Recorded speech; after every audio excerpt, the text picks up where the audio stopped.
Salut les 20 joueuses et 20 joueurs, bienvenue dans cette 20 jeux de vidéo. Ici Swatch et aujourd'hui nous allons déguster The Guild of Merchant Explorers, un jeu de Matthew Dunstan et Brett J. Gilbert, deux auteurs qui sont assez prolifiques, qui font des bons jeux, qui ont fait par exemple Les Pionniers, l'excellent Les Pionniers, Elysium, très chouette aussi, Chocolate Factory. Donc voilà, des jeux, toujours des jeux assez intéressants, jamais des bombes intersidérales, mais toujours des jeux quand même chouette à jouer, et celui-ci est bien dans cette lignée. C'est un jeu de 1 à 4 joueurs, pour des durées annoncées de 45 minutes, mais je dirais prévoyez quand même plus 1 heure, voire 1 heure quart, si les joueurs aiment bien réfléchir à leur coup. C'est un jeu dans la famille des roll and write, mais qui a plusieurs particularités. D'abord, c'est un roll and write, mais sans le roll et sans le write, hein. Donc c'est un flip and cube, je dirais. Autrement dit, pas de papier, pas de petit bic pour cocher des cases. À la place, on a un plateau et on va placer des cubes. Et alors, on retourne des cartes. Donc, il n'y a pas de jet de dés, mais bon, ça, c'est un système aussi connu. Mais voilà la particularité, c'est qu'on reste vraiment dans ce style de jeu, mais on retire le papier et les bics, qui pour moi est vraiment un grand plus au jeu, parce que même si on a toujours une bonne marge et un bon paquet de feuilles, ben, vous êtes toujours limité, vous allez réfléchir à 2 fois quand un copain ou une copine vous demande de prêter le jeu ou l'apporter à un club de jeu ou autre. Eh bien, comme le nombre de feuilles est limité, ben voilà, il y a toujours un petit pincement, il y a quelque chose qui personnellement me dérange ici, enfin. Quelqu'un, un éditeur, AEG en l'occurrence, a fait un roll and write, mais sans le write. Donc ça vraiment, c'est super, un jeu jouable à l'infini. Un jeu prêtable à l'infini, avec autant de joueurs, vous pouvez le prêter, autant de joueurs peuvent y jouer, etc. Donc c'est très chouette, un jeu non jetable, on est très content. Je pense pour moi que c'est le premier à le faire. Il y a eu Roman Roll, mais bon, c'était pas vraiment un roll and write, donc celui-ci est vraiment dans la lignée, et donc c'est un flip and cube, on retourne une carte et on place un cube. Donc voyons ensemble comment ça marche exactement, parce qu'en plus, grâce à ce changement de mécanique, la mécanique va un peu plus loin avec des cubes qu'on place et qu'on enlève, etc. Enfin, voyons ça ensemble. Et voilà donc le matériel pour une partie d'un seul joueur. Donc chaque joueur a en fait une carte, et alors il y a le plateau central sur le dessus de la caméra. Donc l'avantage aussi de ne pas avoir de papier,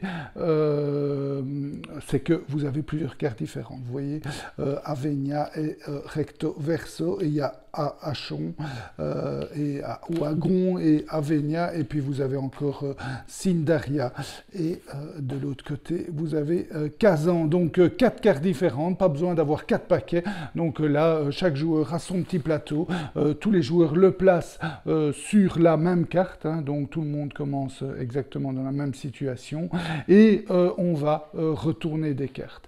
Le jeu se joue en 4 manches, et à chaque manche on a un paquet de cartes, et on va retourner les cartes qui vont indiquer l'action qu'on peut faire. Il y a ces 5 actions-là, donc la première manche, il y aura ces 5 actions-là qui vont être tirées, plus la carte manche 1. À la manche 2, on va prendre la carte manche 2 qu'on va mélanger avec les cartes, et donc il y aura 7 cartes qui seront tirées, manche 1 et manche 2, plus ces 5-là, et manche 3, même chose, manche 4, toutes les 4 cartes manches seront prises avec. Et comment se déroule une manche? Eh bien, on va retourner une carte, la placer sur son emplacement, et tous les joueurs vont faire cette action-là.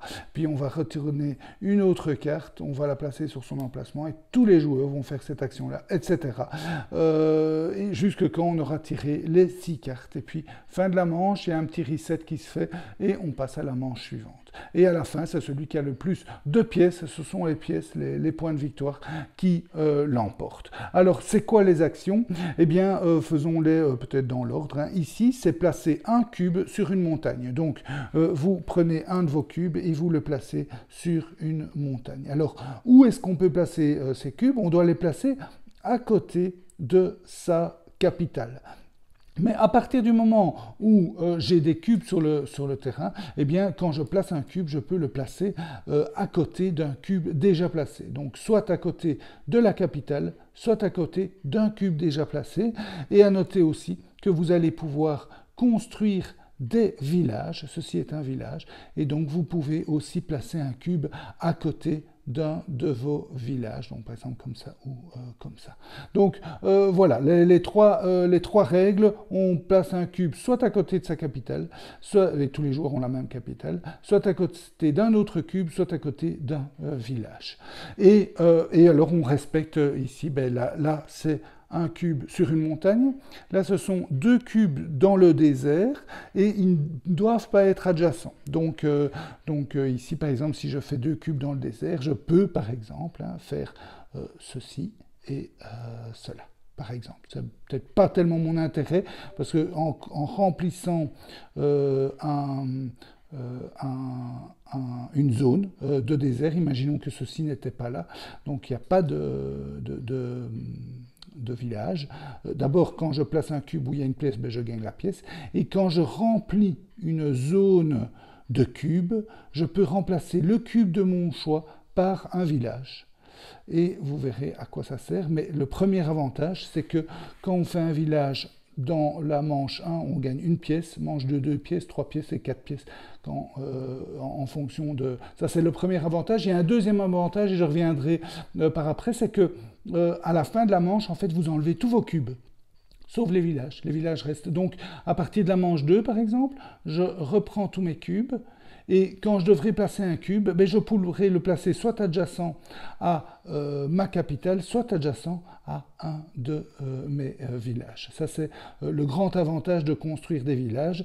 Donc vous avez intérêt à placer vos cubes, à compléter les zones, à noter que chaque zone ne peut contenir qu'un seul village. Donc si je re-remplis une deuxième fois la même zone, ben, je ne vais pas placer un deuxième village dans cette zone puisqu'elle a déjà un village. Donc voilà, donc je place deux cubes sur des zones désertiques, là deux cubes sur des zones de forêt, ils peuvent être adjacents ou pas. Ici, c'est trois cubes en ligne droite dans l'eau. Donc, imaginons que je suis comme ça, je pourrais faire, par exemple, à partir de ma capitale, je peux faire 1, 2, 3. Ça doit être en ligne droite. Ici aussi en ligne droite, donc je pourrais faire à partir de mon village 1, 2 et 3. Donc, à noter que je peux en placer moins. Hein, je ne suis pas obligé de placer tous mes cubes. Bon, j'y perds évidemment, mais je peux en placer moins si je veux. Et la dernière, c'est où je veux, dans deux zones, mais là, ils doivent être adjacentes. Vous voyez ici, on ne dit pas que c'est adjacent, là, on voit bien que ça se touche là aussi. Ça doit être dans n'importe quelle zone, mais adjacent. Donc, je pourrais, par exemple, faire ceci. Un ici et l'autre là. C'est adjacent, c'est dans deux zones de n'importe quelle couleur. Voilà. Alors, il y a des effets qui se passent quand vous placez vos cubes. Le premier effet, c'est les villages, je vous l'ai expliqué. Le deuxième effet, ce sont les sous, je vous les ai expliqués aussi. Troisième effet, donc oui, peut-être le village, je ne peux toujours le placer que dans une zone où il n'y a rien. Donc si par exemple je remplis cette zone-ci, si je fais un village, ben, je peux par exemple remplacer ceci par un village, mais pas là parce qu'il y a une ville. Donc je place un village que où il n'y a rien, pas sur une pièce, parce qu'il y a déjà quelque chose. Donc, ça, c'est aussi une contrainte. Donc, l'autre effet qu'il peut y avoir, ce sont les villes. Quand vous arrivez à relier deux villes, imaginons que j'y arrive comme ceci, j'ai relié deux villes, je multiplie la valeur de ces villes. Donc, 3 fois 2, ça fait 6, je reçois 6 pièces. Ça peut d'ailleurs chiffrer, hein. Vous avez des villes à 3, vous avez des villes à 4. Si par exemple on arrive à relier ces deux villes, ça fait 4 fois 3, 12 pièces. C'est pas mal du tout, hein. 12 points de victoire. Donc on multiplie, on gagne les pièces. Et puis on doit placer une ville sur un des deux. Donc par exemple je vais le placer sur celui-ci, parce que c'est celle qui est la moins élevée. Et donc dorénavant, je ne pourrai plus relier cette ville. Mais celle-là qui avait été reliée, je peux la relier avec une autre ville. Mais à chaque fois que je relie deux villes, ben, j'en sacrifie une des deux qui ne peut plus servir à relier des villes. Donc je ne pourrai jamais relier deux fois les deux mêmes villes, puisque une des deux sera indisponible. Ça, c'est quand on relie des villes. Le troisième effet qu'on peut avoir, c'est relier, enfin pas relier, mais arriver sur une tour.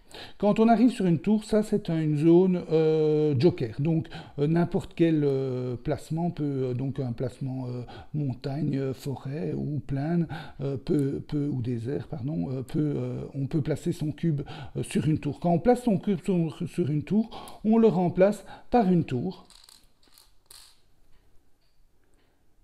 Et là, les tours, elles vous rapportent, la première tour vous rapporte 6 pièces que vous placez, la deuxième 8, la troisième 10 et la dernière 14 pièces. Donc c'est une belle source de points de victoire, mais c'est pas facile à aller chercher. Vous voyez, c'est toujours à l'extrémité de la carte, donc c'est pas évident à aller chercher, mais c'est possible, c'est tout à fait possible. La dernière chose qu'on peut avoir sur la carte, ce sont les ruines. Quand on passe par une ruine, elles sont souvent dans la mer, mais pas que. Il y a des ruines sur la terre, mais elles sont souvent dans la mer. Quand on passe par une ruine, on la remplace par un petit coffre, un petit jeton coffre. Donc je ne les ai pas ici, mais imaginons que ce soit ceci, mais c'est pas ça. Voilà. C'est mieux quand même quand j'utilise les bons jetons. Donc ça, c'est un jeton coffre. Quand donc je passe par un coffre, je le remplace par un jeton coffre, je mets mon cube dessus et je pioche une carte coffre.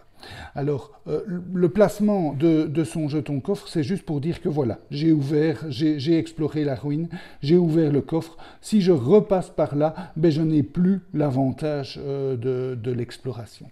Donc, l'avantage de l'exploration, c'est tirer une carte coffre. Et ça donne quoi, les cartes coffres? Ça donne principalement des points de victoire à la fin, donc des pièces en fonction, ici, vous voyez, du nombre de tours que vous avez, du nombre de villages que vous placez en montagne. Vous avez des pièces, tout simplement, on vous donne des pièces.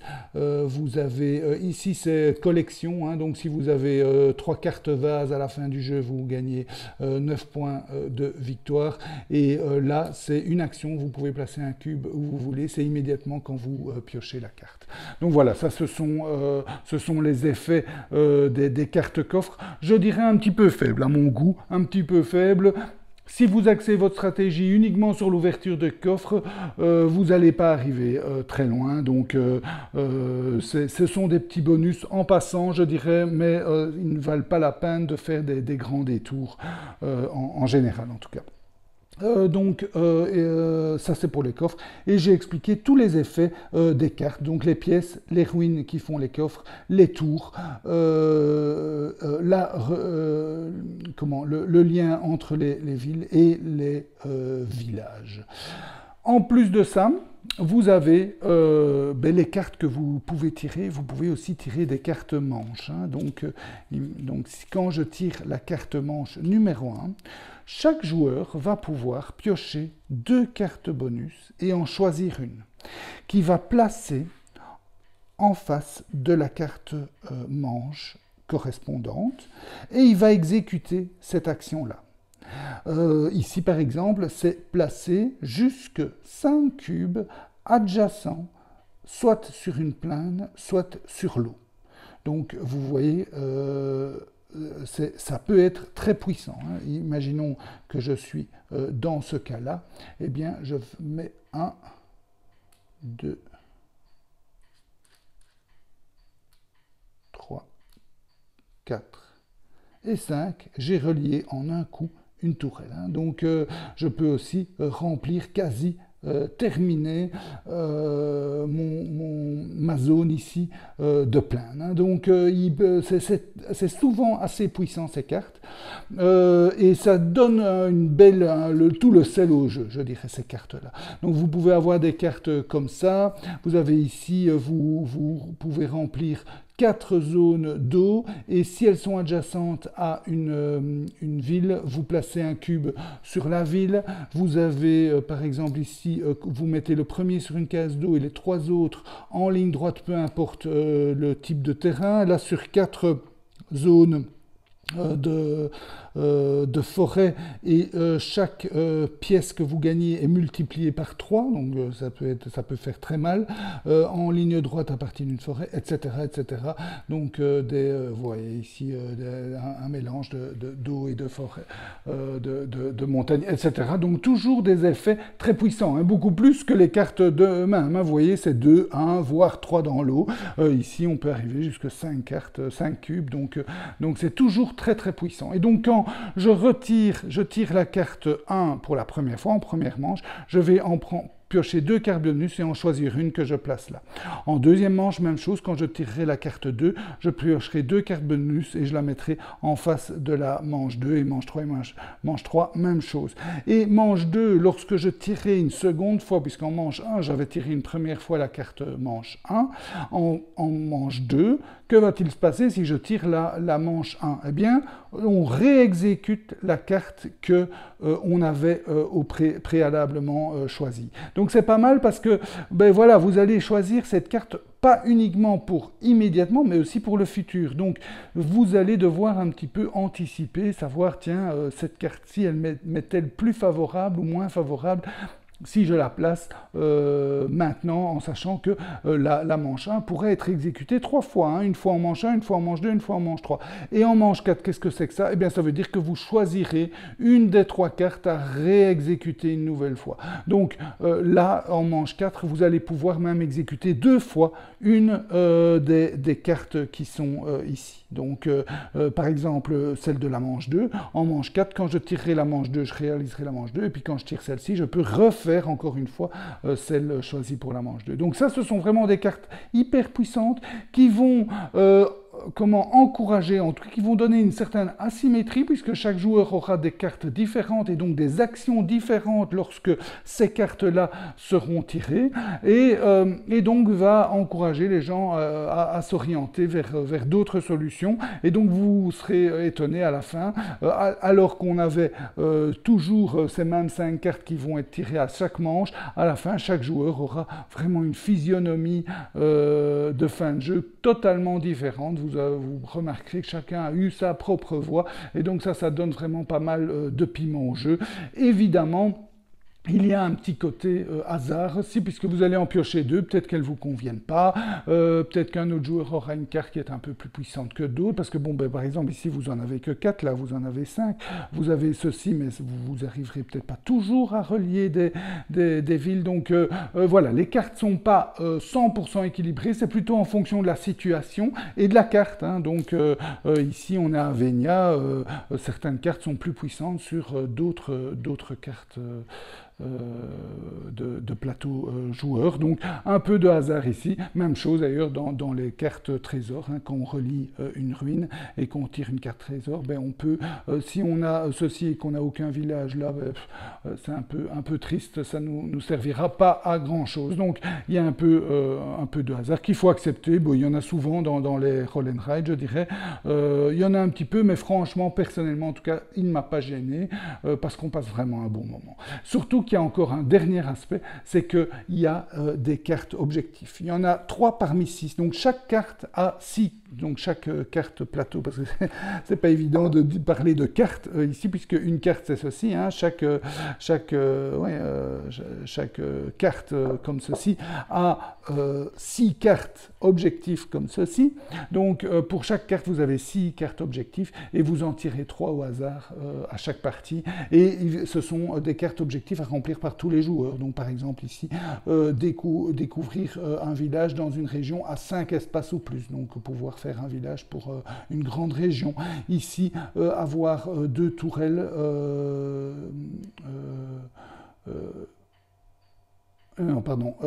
avoir relié 2 villages de valeur 3, donc avoir placé ceci sur 2 villages de valeur 3, et ici, avoir placé 2 tourelles.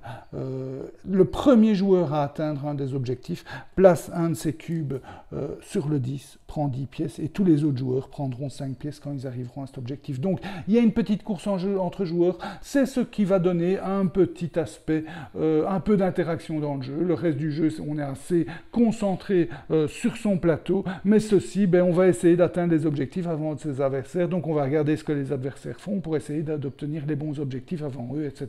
Donc il y a une petite course entre joueurs et ça donne un petit peu d'interaction et ça c'est assez sympa.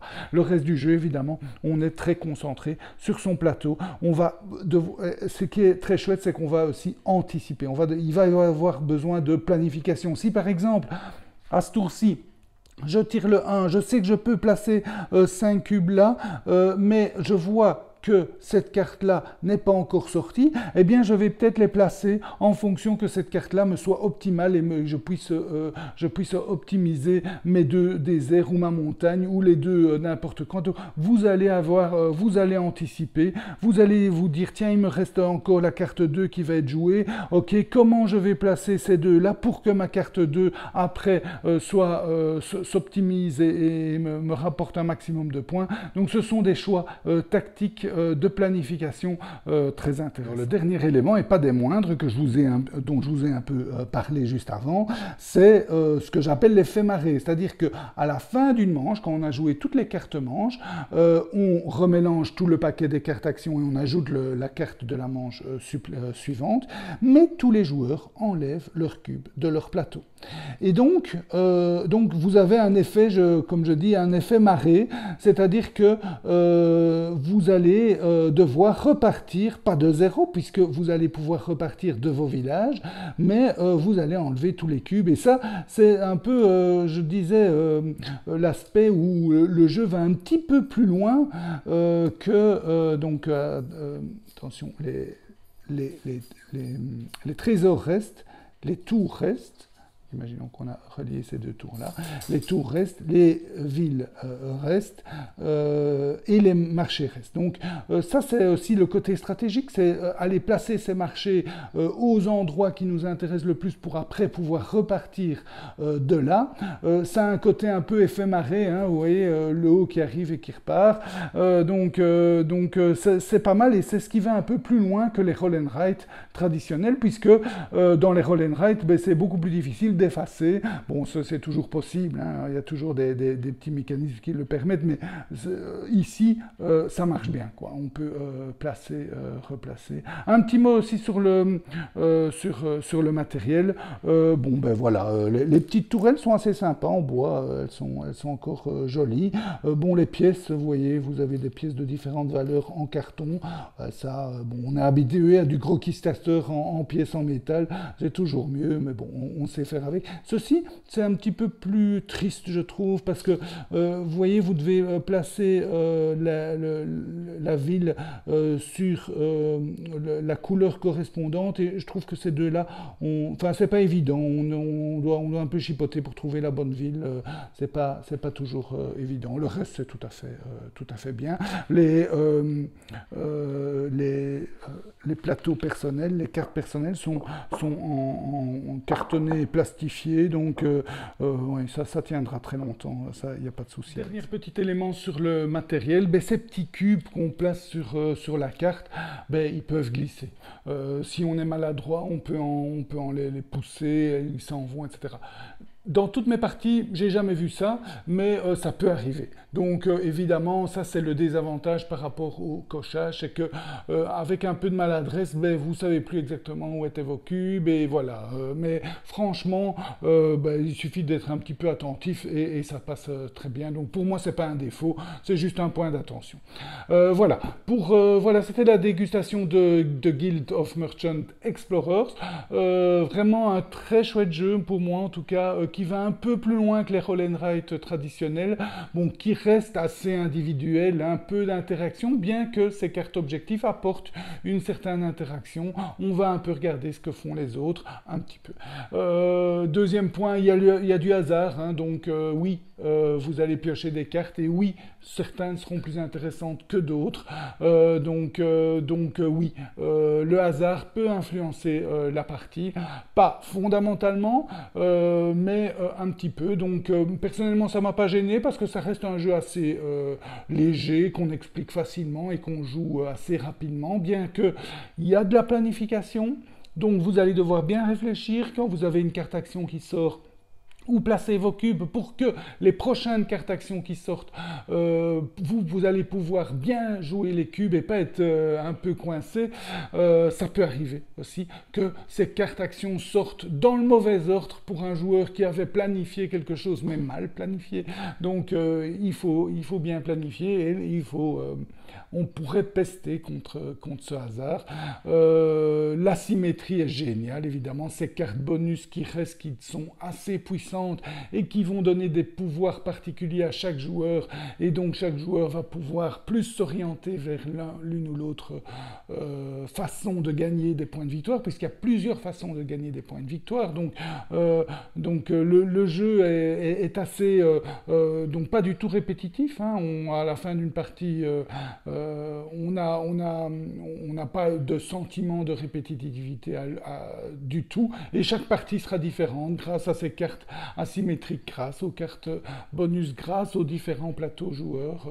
Donc pas mal de chouettes choses, je dirais les deux, juste un peu une interaction faible et un certain hasard. Et alors une mécanique de flip and cube originale qui pousse le roll and write un peu plus loin grâce à ces cubes qu'on place et qu'on enlève. Hein, on ne voit pas ça dans des roll and write.